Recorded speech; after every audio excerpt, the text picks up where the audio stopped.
I'm getting more and more calls in which they're asking me, I need help in learning how to learn. In fact, after I finished this call, I've got a long discussion with someone who's moved to pathophysiology, and now he's saying, I get it, I learn it, but when I come back, it's gone.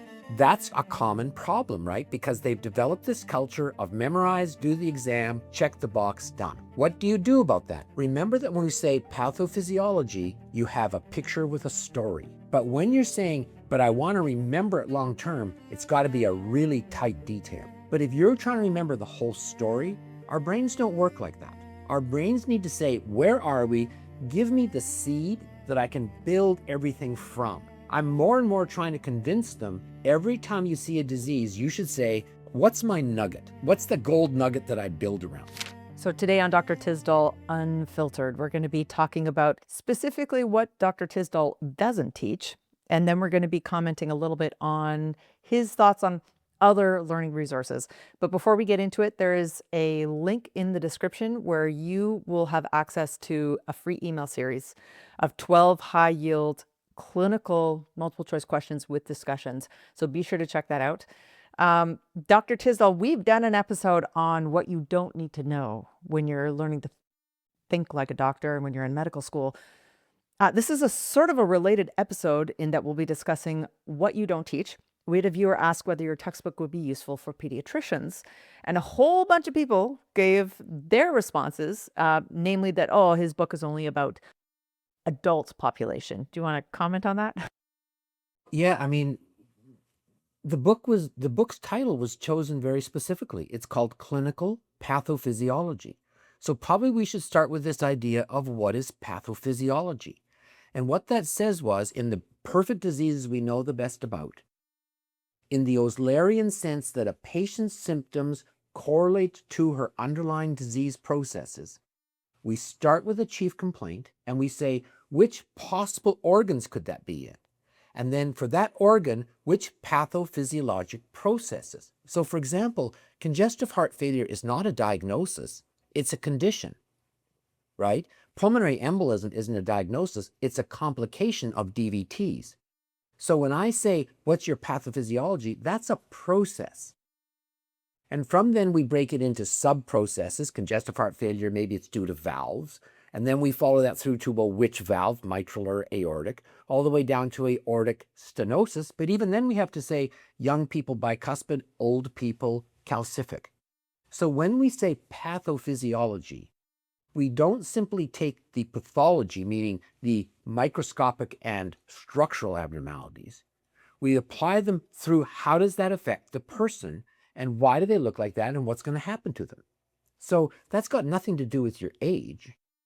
It's got everything to do with walk through the common processes that I'm going to use to teach you how to think your clinical pathophysiologic correlation. Patients look like that for a reason.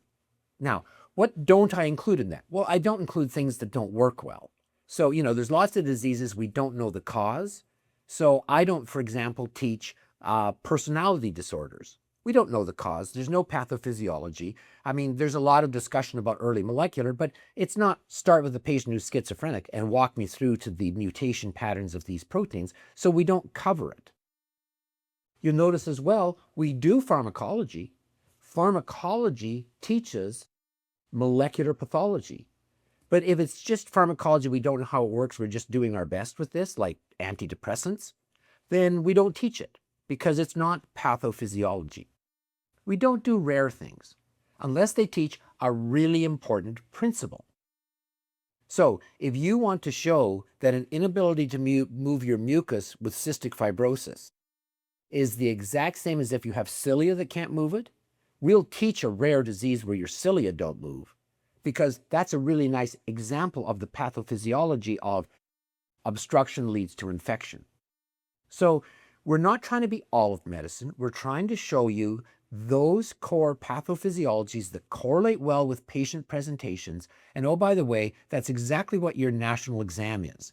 So didn't that work well? On that thread, I see that you have a chapter on developmental and congenital disease, but you don't You're necessarily trying to get me teach. back on subject, but let's finish our thought here.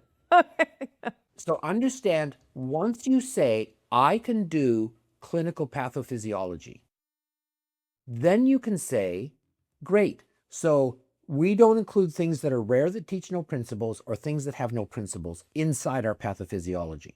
Okay, who in the clinical world does this apply to? Well, it clearly applies to pediatrics because, as you point out, chapter 12 is about developing the whole congenital process of disease and those congenital diseases that don't show up in their own system. So, for example, heart, congenital heart, so important. It's got its own chapter in heart, right? When you get to neuro's got its own section on it. GI, every segment of GI starts with what's the important congenital defect? Mouth is going to be your cleft palate. Esophagus is your T fistula. So, of course, we do that. Those are core pathophysiologic principles. But what don't we do in peds? Well, we don't do practical peds because we are clinical pathophysiology. So don't ask me for the vaccination cycle for children. Don't know. Go look that up. Don't ask me, the specific antibiotics they're using for childhood sinusitis. Don't know. Not an important pathophysiology for us. So if you want to do your peds, we will absolutely do your clinical pathophysiology of children. Don't ask me how I adjust doses because they have different pharmacologic principles. We don't do that. So what is the book good for? Well, it does have female gynecologic pathology. It's not going to tell you how to deliver a baby. So we're very clear on what we do and don't do. So who is this useful to? It is useful for the core disciplines of family practice, internal medicine, and surgery, because all those three disciplines have the exact same disease spectrum. They just look at it from a different perspective. So if you have a pathology, gallstones, and you want to do a mechanical treatment of it, then the surgeon has to do it. If you have a pathology and you want to treat it pharmacologically, then you're going to be internal medicine. But if your pathology is deeply embedded in the psychosocial cultural person you're dealing with, well, that's what family medicine says. It says we've got these diseases. No treatment's going to work if the patient won't do it. So you've got to treat a patient in the context of their culture. So anyone that's taking this for step one, it will work great for 70% of the exam. But anyone that wants to take this into their clerkship and practice, it will work extremely well for a majority of their diseases because it says, how do you think about? Do you think med schools sometimes confuse covering content with actually teaching students how to think? I don't think that. I talk to students every day, and I'm actually really deeply involved in a new school, so I'm getting to know their students. So they've only had exposure to me for 3 months, and they're at year 1.5. And I'm getting more and more calls in which they're asking me, I need help in learning how to learn. In fact, after I finish this call, I've got a long discussion with someone who's moved to pathophysiology, and now he's saying, I get it, I learn it, but when I come back, it's gone. And that's a common problem, right? Because they've developed this culture of memorize, do the exam, check the box, done. Okay, what do you do about that? Remember that when we say pathophysiology, you have a picture with a story. But when you're saying, but I want to remember it long term, it's got to be a really tight detail. So when I say to you, pick a disease, hereditary spherocytosis, you'd better say to me, red cell membrane doesn't anchor to the cytoskeleton. Now you know where to go in your brain for that story. And now you can talk about how membranes, and we require anchorin and spectrin, and we anchor to the actin cytoskeleton. If it doesn't, it blebs off. Spherocytes are most, we can go into the whole story. But if you're trying to remember the whole story, our brains don't work like that. Our brains need to say, where are we? Give me the seed that I can build everything from. So I'm more and more trying to convince them, every time you see a disease, you should say, what's my nugget? What's the gold nugget that I build around? That really helps memory. And that's what I'm going to be talking to this student about, which is he doesn't understand when he's learned it all, he's fresh in his mind, he's got it all perfectly. He has to start with his nugget and then write his notes. This is what I'm going to remember. This is all I'm going to remember. And that should be his. And then you go back to it as many times as you need until you've internalized it. So that's going to be my advice. But it starts with, you got to have pathophys. And more, I'm realizing, we're going to be talking to Croatia tonight or tomorrow. And they've just never been exposed to patient-centered learning. I have. My Indian students for years. I know exactly how this is going to go. We're going to start with something very simple. We're going to start with shortness of breath. And we're going to see how far we get with third and fourth year students before I have to stop and teach them some very basic thing they covered perfectly some time ago because they didn't know why they learned it. So we can take our bets. Are they going to fall apart when I do a chest x-ray? Can they just do the thorax? That's a classic place to fall apart. Are they going to fall apart when I say, hey, tell me how the contractile myocytes connect to each other? Intercalated discs. Haven't met a student yet that understands why that matters. Or are we going to truly, everyone falls apart when I say, so here's a drop in blood pressure. Show me neurohormonal. What does that mean for low blood pressure? Never met a student yet could say, oh, here's how I do this. And they draw out baroreceptors and nucleus tractus. No one can do this. So my bet is with Croatia, we're either going to scrunch to a halt somewhere in intercalated discs, or for sure we will be waiting up to here in molasses, because you can't do failure if you can't do neurohormonal.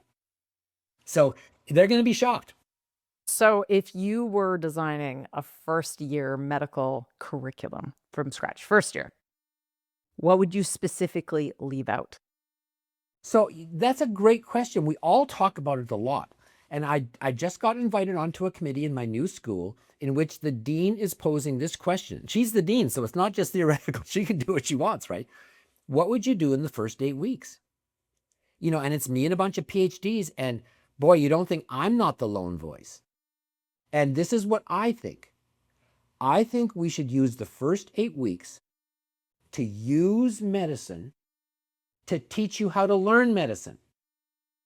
I don't know anyone that can use their old high school undergrad techniques to work in medicine. I don't know. It didn't work for me. So, I've always been academically really strong, right? So I could breeze in, fan the book. It was good. Never had to learn really. And I get to my first important school-wide exam. It must be like 6 weeks in. It's histology. It's a major exam. It's a major course. And in my day, they didn't worry about your hurt feelings. So they just posted your name on a list, and number 1 through number 100. If you didn't like it, study harder. It was great. And so, me being me, I started at the top, kept looking, kept looking. Well, I passed, but that's about all I did. I must have been like number 88 out of 100. And it was one of those moments in which you say, I guess something happened and no one told me that the world had changed. Everyone was perfectly smart. They had a very clear idea what they wanted me to learn, and my old techniques weren't going to work. And I can tell you, I can still see walking up to that corkboard, because nothing was electronic, and looking at that posted list, and my feeling of what the heck, as I kept going down and down and down. And that was the day I changed how I learned. And so everyone if you haven't had that moment, hey, come to the Croatia lecture and see if you can do neurohormonal. Because if you can't, I can't go on and teach you congestive heart failure. Because if I do, it's just a bunch of words. So if you gave me my I'm king for a day, I would use those first 8 weeks to use medicine to teach you how to learn medicine. So, give me an example. Well, I think everyone should be able to do the circulatory system. I mean, I don't think you need to be very far into medicine to name all the major arteries and veins. Wouldn't that be a great thing just to start off with after a couple of months? You can do all the arteries and veins. Can you do everything should have the word system in it. Can you do the lymphatic system? I mean, I was telling you, we've started to review for the national boards in my school. And these delightful students who are perfectly excellent students, and they had a full course of neuroanatomy last year, and they had a full neurology course just 3 months ago, and they can't do it.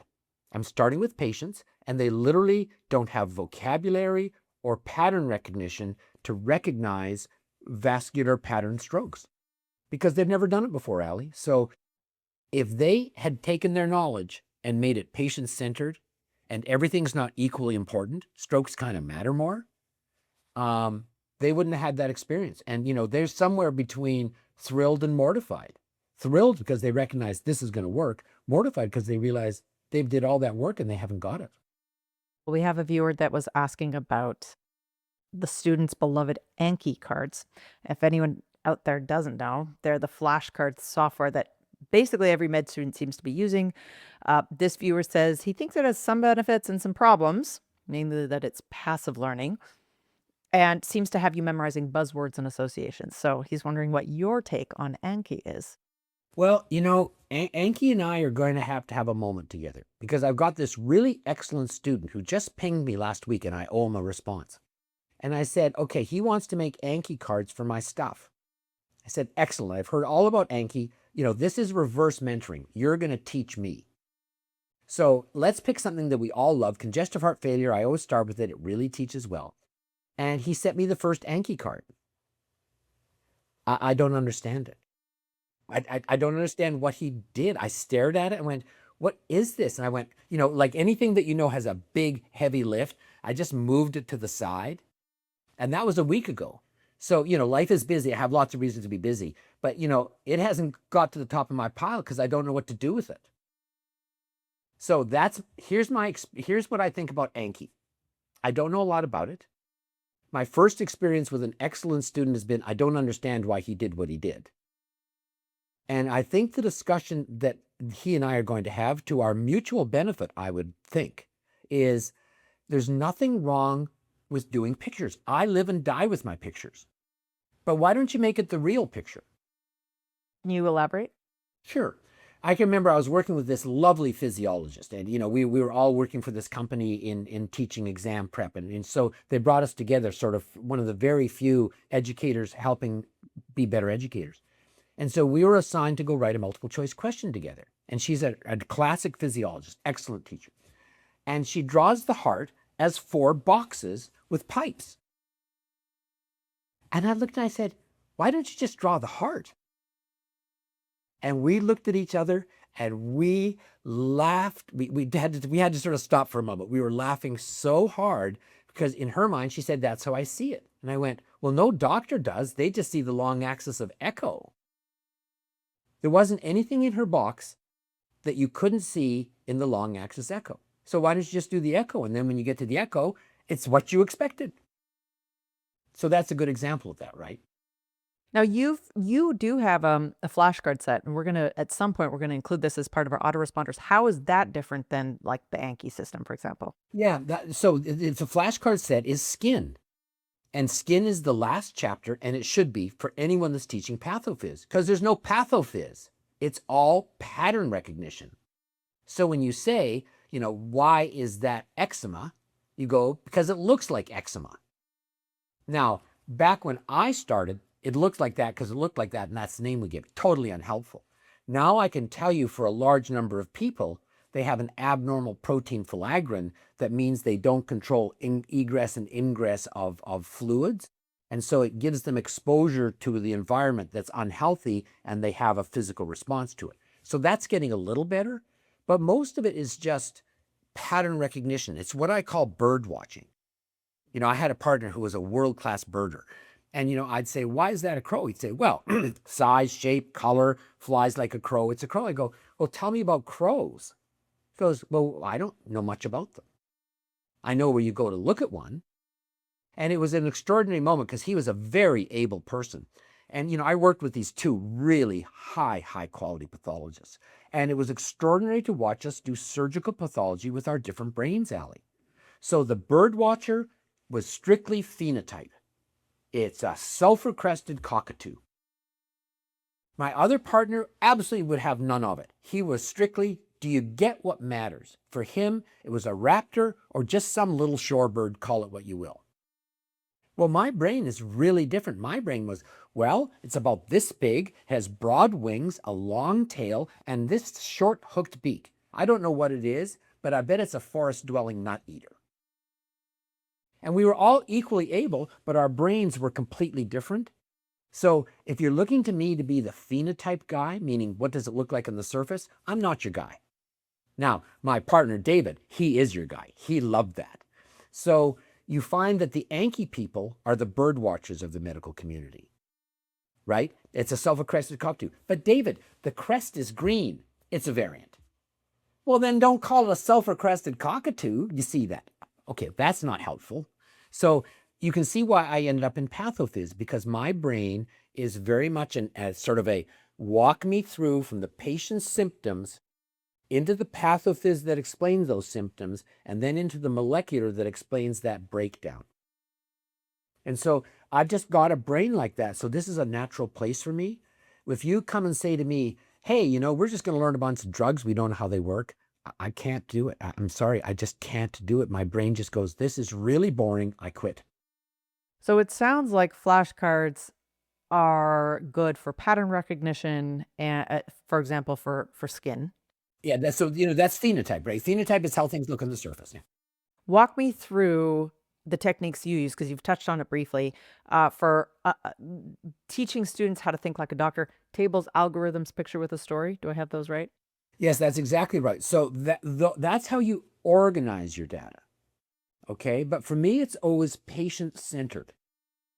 So if you can do the 55, 60 chief complaints in Appendix A of the book, remember that to do a chief complaint, you have to do a differential diagnosis. Well, to do a differential diagnosis means you got to know pathophys and symptoms and signs. Well, to do that, it means you understand your disease perfectly. So you can say chief complaint to differential. Trust me, you've said a lot more than you think. So I'm working with my new school, and I'm introducing this idea of what is a differential? And so we're dealing with the difference in the history of present illness, which in multiple choice questions is the STEM, but a good STEM is just a history of present illness. And we're sort of saying, okay, so we've got shortness of breath. What is the difference between a pathophysiologic co-symptom, paroxysmal nocturnal dyspnea, versus a risk factor, smoking, hypertension, diabetes? You can't believe how hard that is to teach. So if I say to you, so you understand they sleep with pillows because they have PND, therefore for sure that's congestive heart failure, not lung. Very specific for CHF.